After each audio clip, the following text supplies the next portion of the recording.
Hello. Then. Now. Showdown to the queens. Episode number 500. Forever. Looks like hell froze over. Without any more further ado, Together. let's jump straight into the show.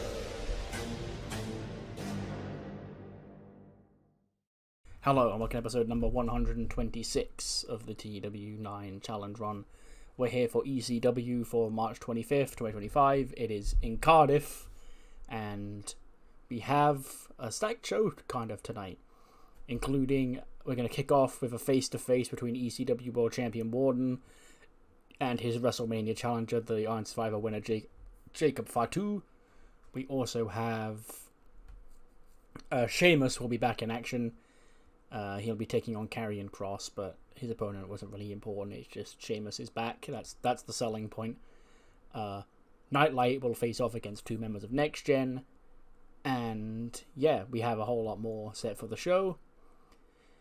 And yeah, without any more further ado though, let's jump straight into the show.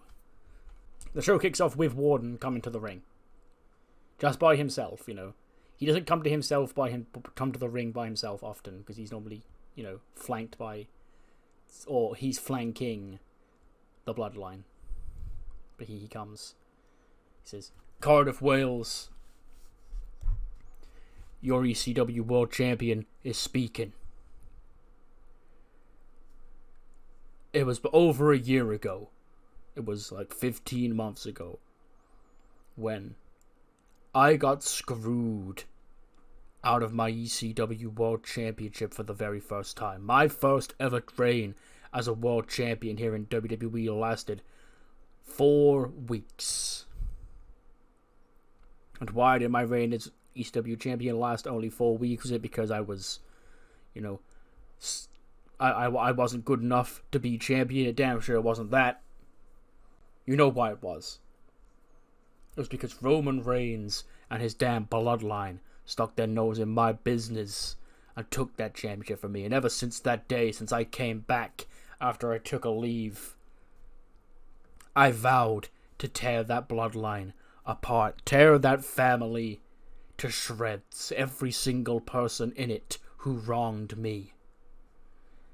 And I did just that. But there's one man who I haven't really got to know just yet. There's one person in this family who I've got to give it to him. He's kind of tough. He's my WrestleMania opponent. He's the Iron Survivor winner, Jacob Fatu. Now Jacob, he and I have shared the ring a number of times.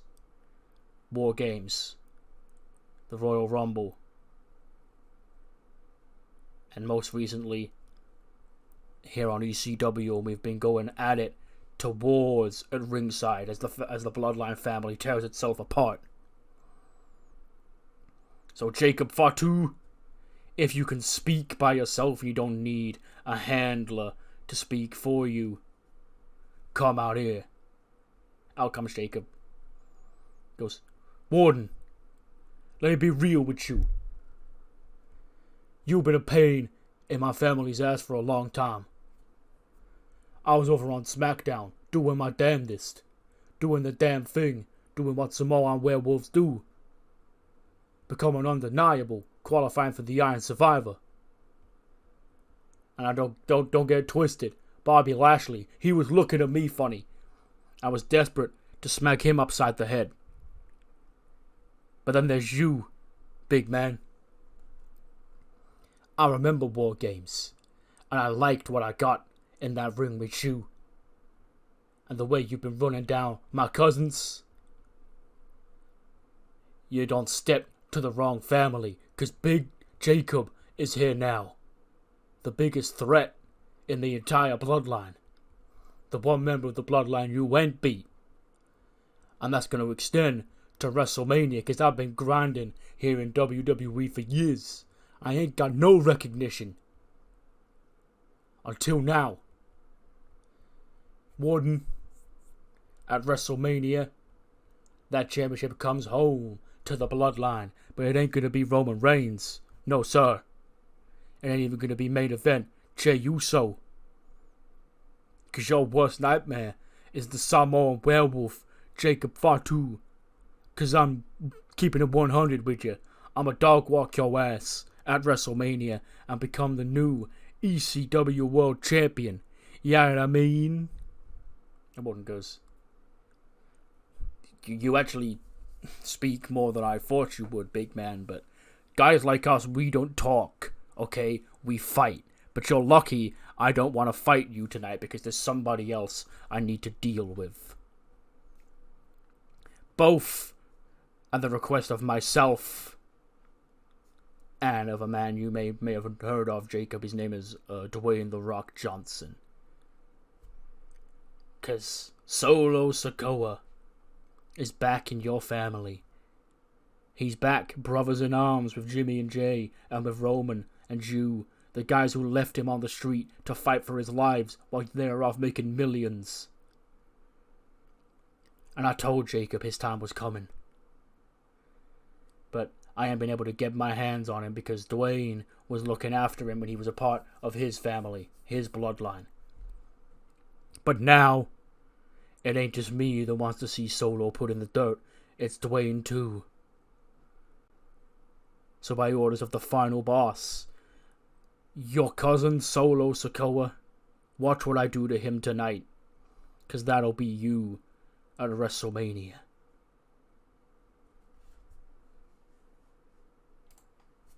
We then cut back to Kelly Kincaid with the Usos.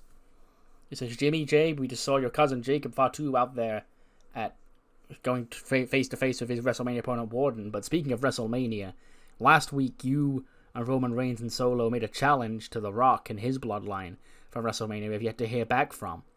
And Jay goes, yeah, no, Oos. We did.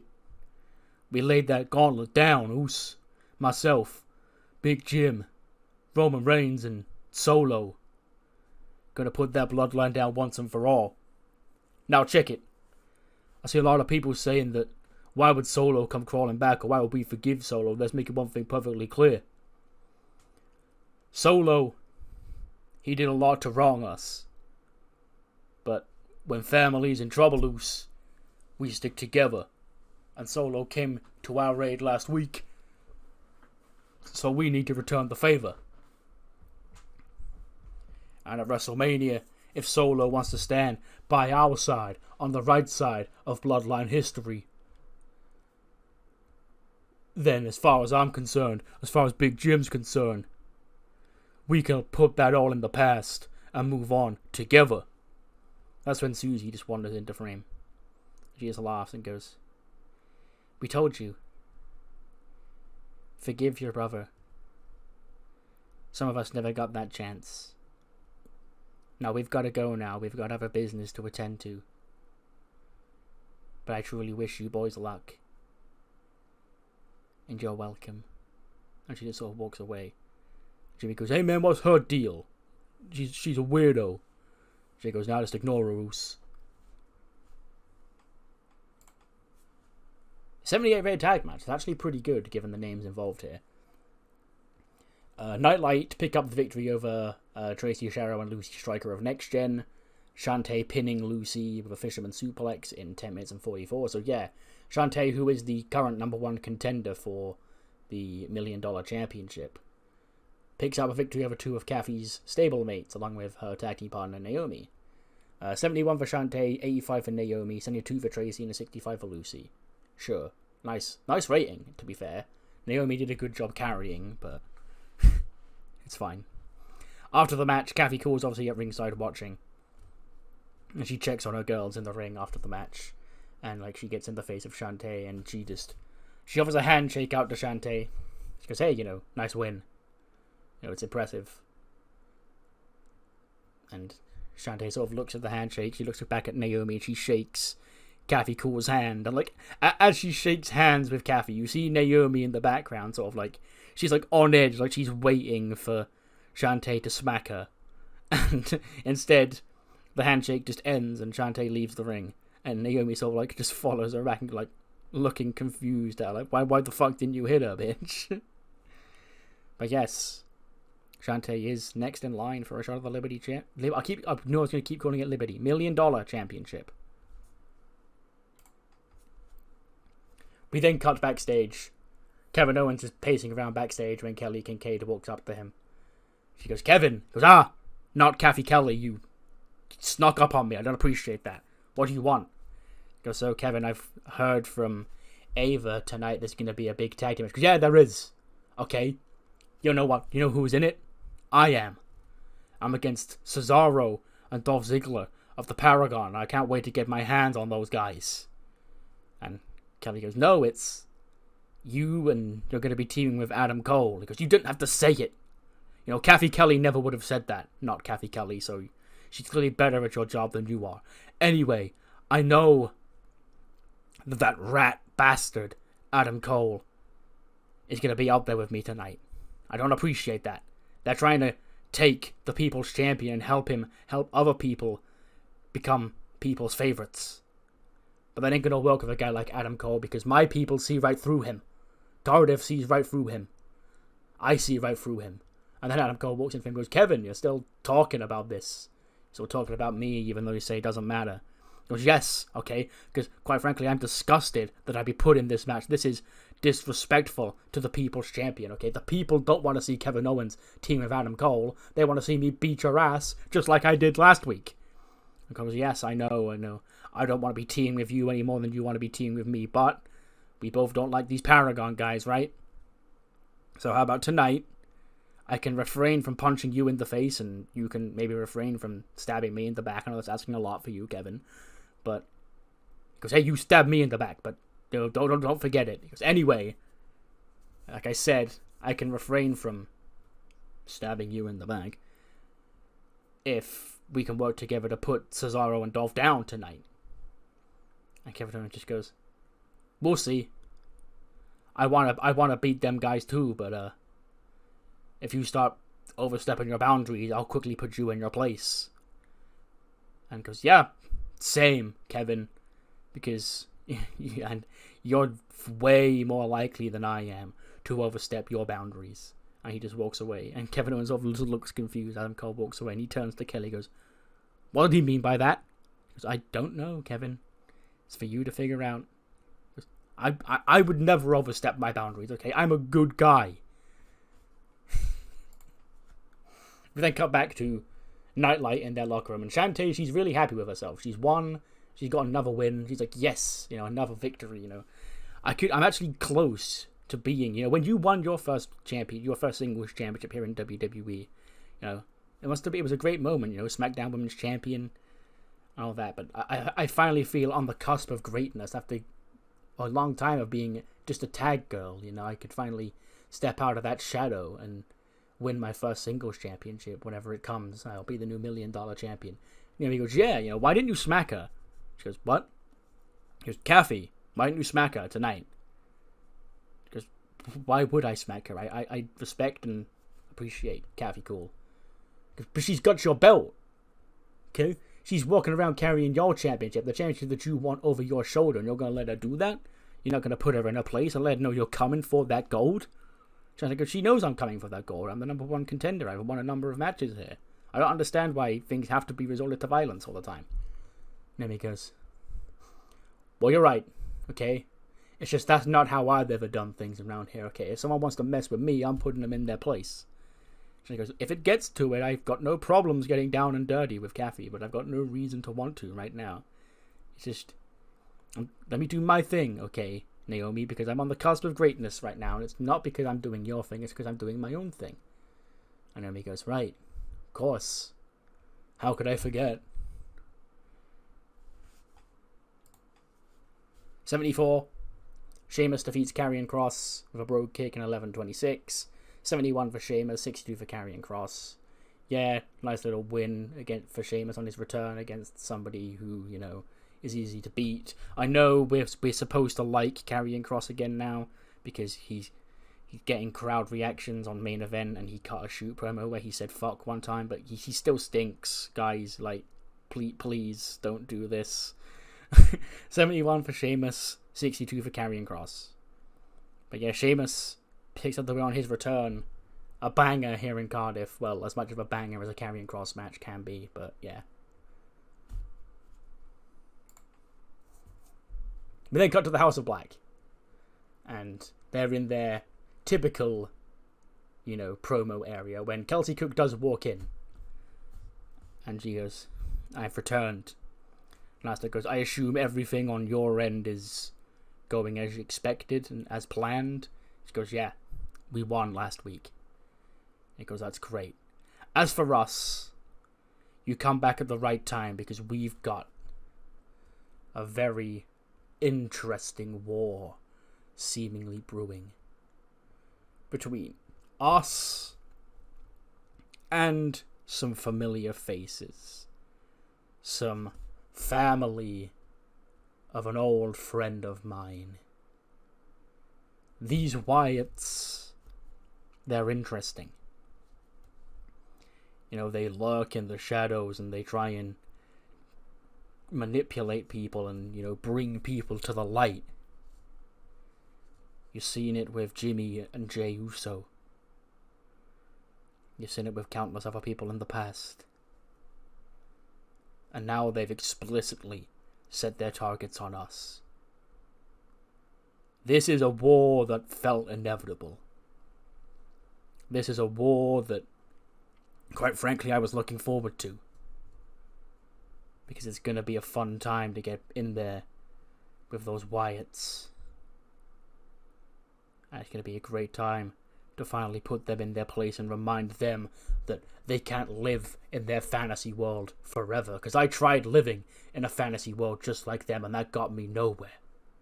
Now I live in reality. And the reality is that outside of their dedication to proving themselves to him, the Wyatt 7 are merely mortals. They're mere flesh and bone, just like we are. They can play mind games, but we can play mind games back. So, Uncle Howdy, or should I call you Bo? How about next week, if you want to test yourself, you go up against one of my men? And we'll really see what these Wyatt 7 are all about.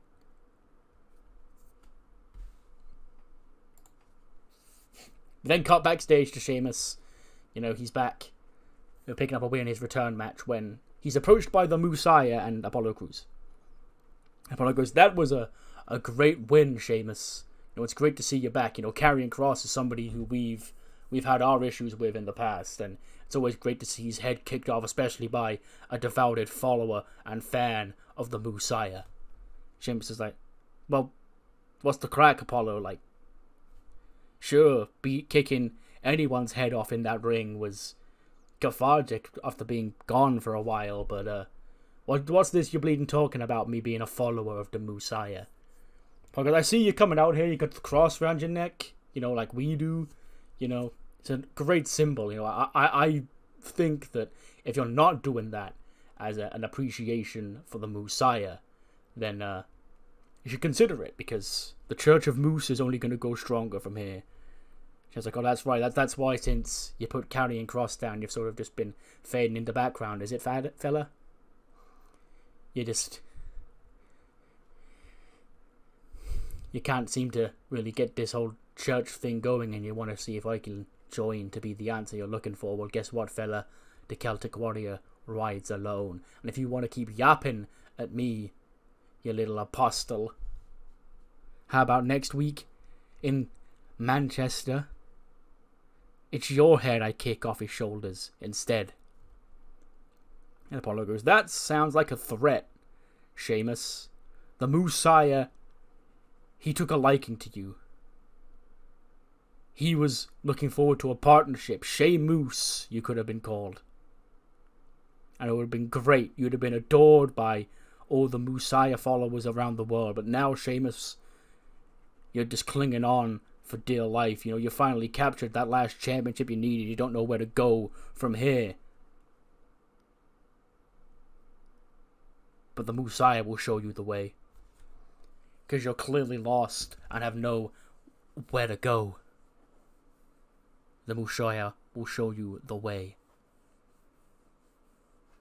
So yeah, an ominous threat by Apollo to Sheamus. Backstage. We then cut to the ring.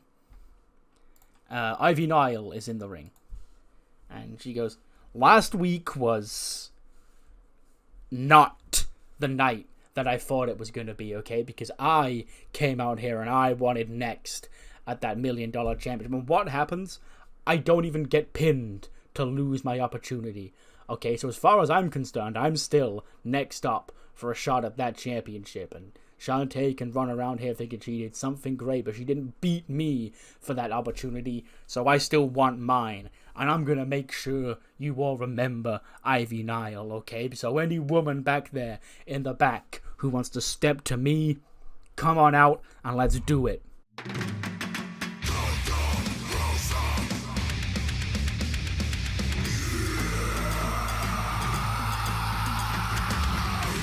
Thunder Rosa, a woman we've not seen in WWE, comes out. Big pop. Cardiff knows who she is, of course. And she's here, and she's accepting the challenge for Ivy Nile. So I recently, I was gonna do my roster cuts after WrestleMania, but I brought it forward because AEW did a bunch in the game. Like, just unprompted, I fast-forwarded like a day, and they'd released like 8 people, and they were all women. Like, it was Thunder Rosa, another very interesting and convenient release that we'll see at some point soon, and then, like, a couple of, like, lesser names.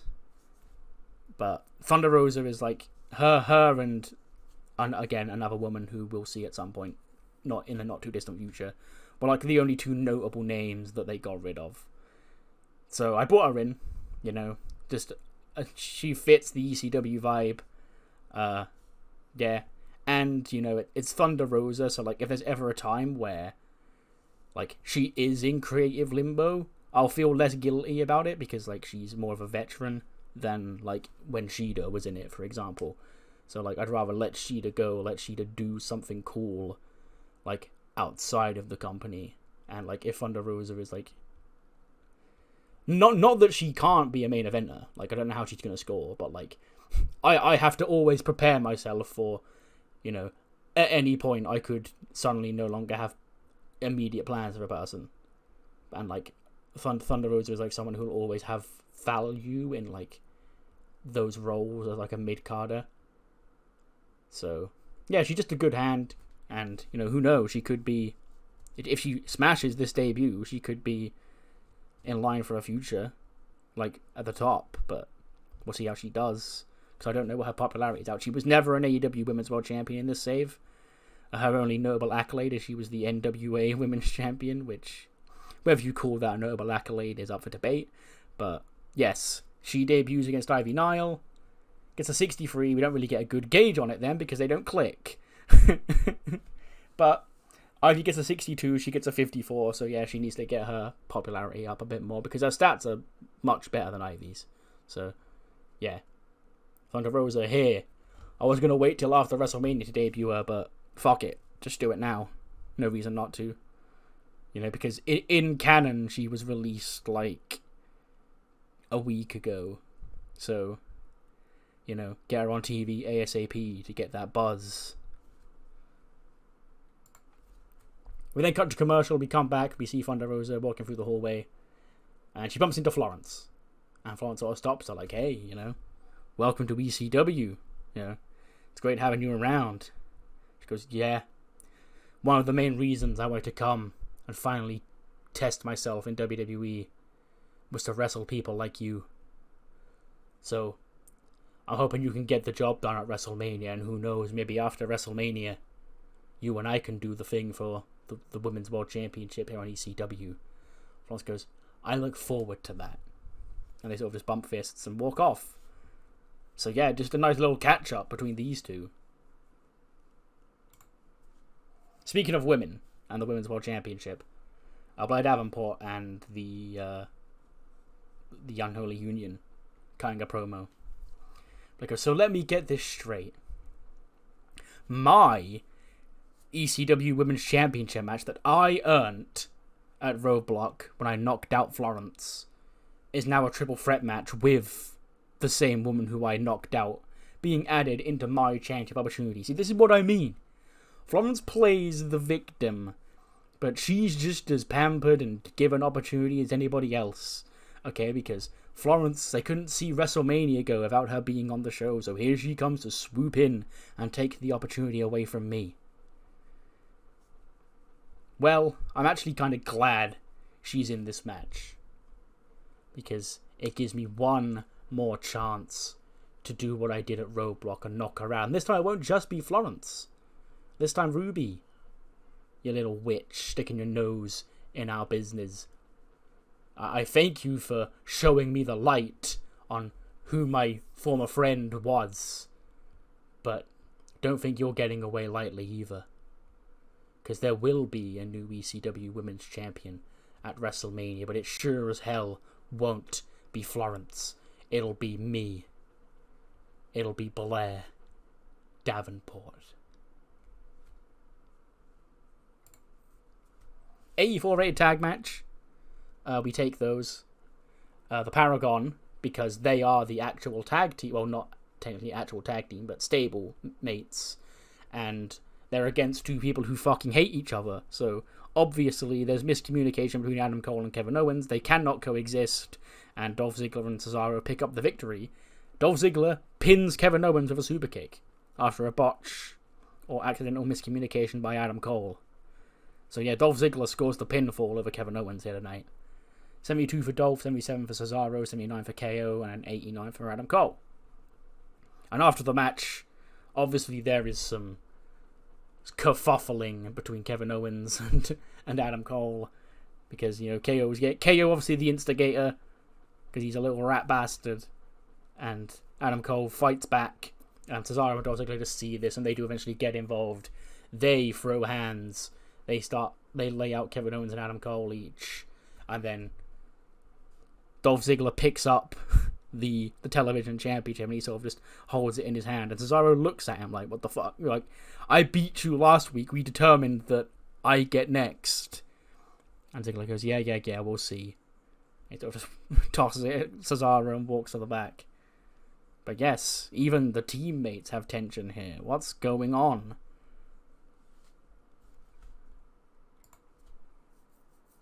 That's the fight angle. We then hear from Ruby. She goes, Blair, wow, I didn't know you had that in you. A backbone. I love it. Now you see, Blair, you want to come out here and you want to point fingers as to why Florence is in this WCW Women's Championship match, but you should be pointing those fingers at yourself, because I handed you that victory back at Roadblock. Now, why did I hand that victory back at Roadblock? Is it because I don't think Florence deserved an opportunity and didn't have faith in you to, you know, get the job done by yourself? That's by the by. What matters is that I gave you that opportunity and you pissed it away. You could have just left be, but you had to end things with Florence even though you'd already beaten her, and then because of that I took the bullet. I don't take bullets, okay? People take bullets for me. I'm the one who dictates around here, and you all listen. So now I've got two little playthings in the ring with me. That doesn't matter, because I'm the puppet master. Send as many women as you want. Send Florence, Blair, Kelsey, Liv, Thunder Rosa. The result will be the same. Because I'm finally where I belong. It took me 8 years to get to the top and become a singles champion. And this is my life. This is my best friend. You go bicker about your friendships all you want, because I know my best friend will never stab me in the back, and I don't plan on leaving her anytime soon.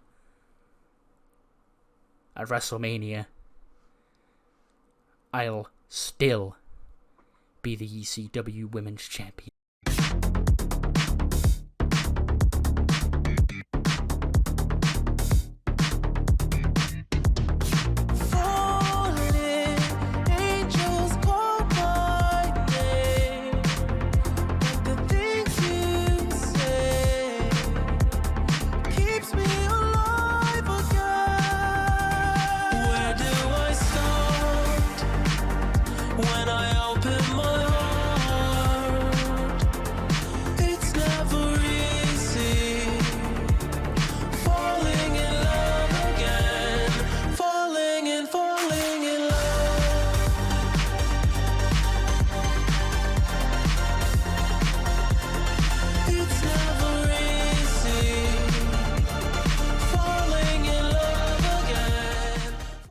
Next week, ECW wraps up its European tour in Manchester, England, and we have 3 things set for the show. The first being, after the backstage altercation between Sheamus and Apollo and the Messiah earlier on tonight, Sheamus and Apollo Crews will go one-on-one on next week's episode of ECW+. Plus, the challenge was laid out by Aleister Black and it's been accepted. Uncle Howdy will be in action on ECW next week, taking on Ciampa of the House of Black, and after making her surprising debut here on ECW tonight, Thunder Rosa is back in action next week on ECW in Manchester, and some breaking news in regards to WrestleMania, because we saw Dolph Ziggler pick up the pinfall victory over Kevin Owens in the tag team match earlier on tonight, which can only mean one thing. We have our match set for WrestleMania, but it will be a fatal 4-way match. Kevin Owens will defend the ECW Television Championship against Cesaro, Dolph Ziggler, and Adam Cole in a fatal 4-way. 87 rated main event. Warden versus Solo. Solo's first match as a babyface, and he kind of smashes it, to be fair, because it gets an 87. But Wardlow does put him down because he's the champion, obviously. He pins him with the Smash Mountain Powerbomb in 1350. 77 for Solo, 89 for Warden. There's no interference, like physical interference, but I do imagine the Tongans appear on the ramp during the match and Warden sort of just glares at them as they appear. But then after the match, Warden, he stands tall as the Tongans sort of enclose on the ring, and he sort of just looks at them all and he gives a nod, and the Tongans, that is their cue to get in the ring and start attacking Solo Sikoa. We see Jacob Fatu storm out from the back, but Warden is too busy fighting him, and they fight off again through the crowd, probably with a big, dive from Jacob Fatu off a crate in the crowd through a table onto Warden, taking both men out. And then out comes Roman Reigns. He makes the save for Solo. He rushes into the ring. He Superman punches Tala Tonga. He spears Tama Tonga. He spears Tongaloa. And he helps Solo to his feet. And him and Solo throw up the ones together.